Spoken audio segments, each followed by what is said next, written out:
Hello, we are at the TFCon and 80s Toy Expo in Toronto, and this is Paul Eiding, and I am Deb Markley.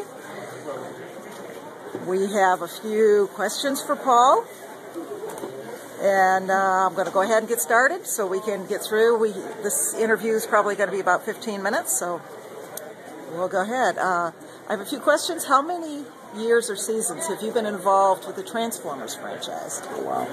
Well, Perceptor was in the start of the second season back in the mid-'80s. And then was in the film, and he's one of the few that lived through the film to do another year.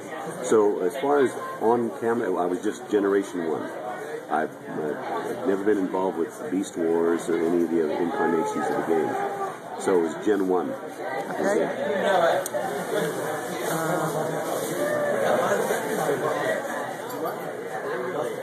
Was there any particular episode that was the most fun recording? I think most actors will say that the ones that their characters most involved with are the fun ones. You know. Microbots was probably my favorite, where Perceptor is being given a hard time by Brawn, who's the big guy, and he thinks that Perceptor is a coward.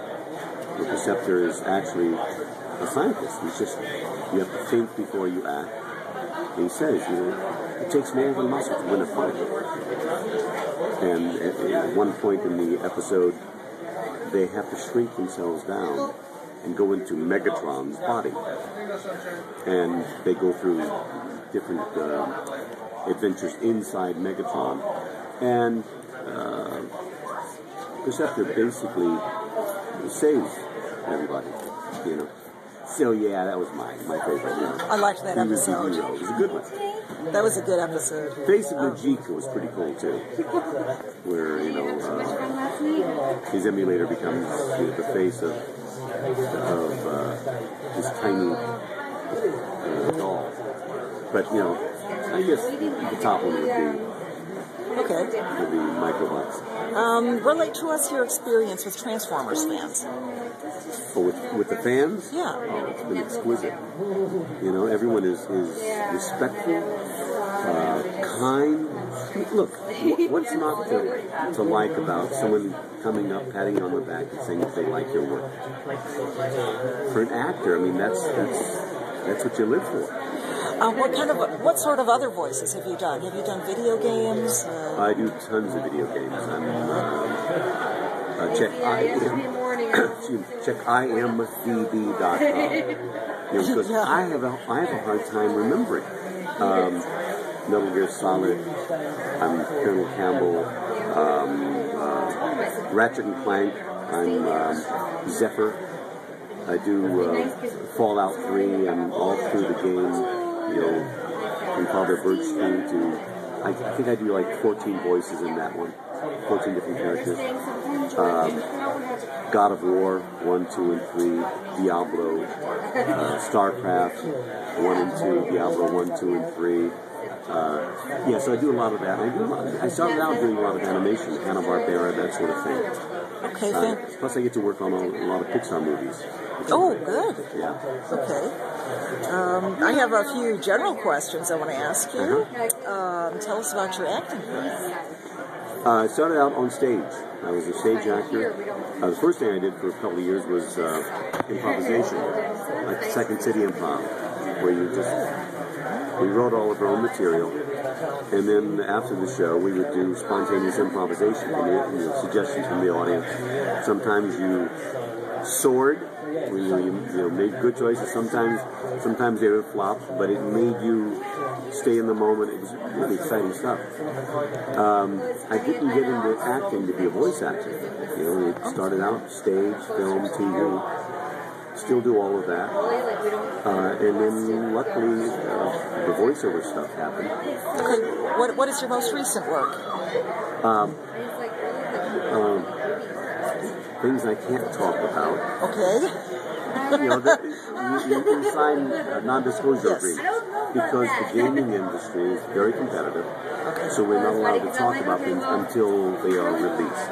I can't talk about more. That seems to be the thing to do. More Ratchet and Clank coming, and I also Grandpa Max on Ben 10 on Cartoon Network, and that continues, which is great. I love that show. Okay, what is the GB show play that you did in Minneapolis when you first moved there? Oh, George Bernard Shaw. I did 2 one-acts. One was The Great Catherine, and one was called Overruled. And where I met my wife. We met playing opposite one another. So I was trying to have an affair with her in the play. And life sometimes imitates art. Although she wasn't married or anything, We played 2 married couples, but that happened. We came together. We've been together ever since. Okay. What is your most challenging or most rewarding work? Being a dad.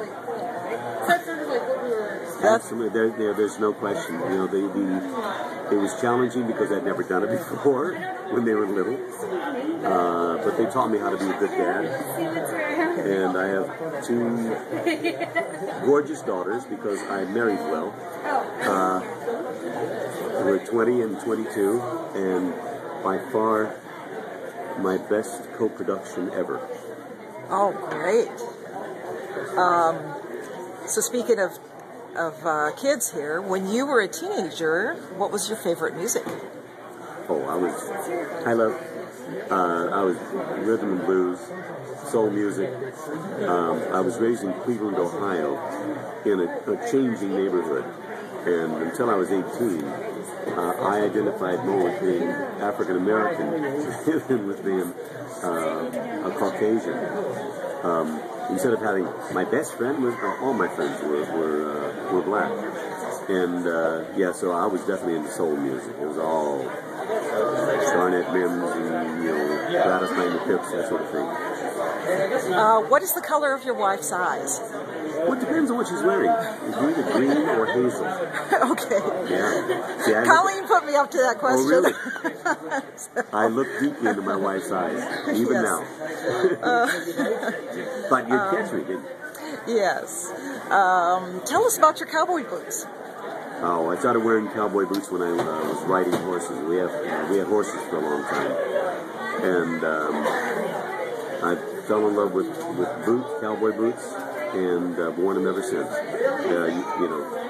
When I first started riding, I would ride with tennis shoes, and it's not really good when you're trying to position your horse and give him signals and whatnot. And my horse was really smarter than me. So if I did the wrong thing, he would do the wrong thing. Once again, like my children taught me, my horse taught me how to be a good rider. And I started wearing boots then, and I still wear them. I've got them on now. And they're awesome boots. I saw them yesterday. Now, we're about done with the interview, and if you could, in the voice of Perceptor, is there anything you would like to say to the Transformers fans? Oh, cursory evaluation of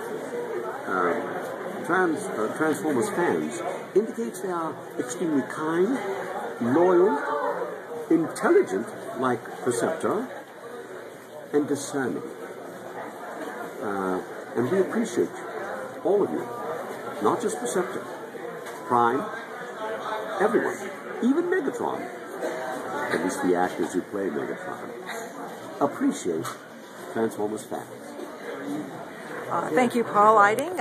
I'm Deb Markley again on behalf of Cybertron.com, TFCon, and all the Transformers fans. Thank you for this interview. A pleasure.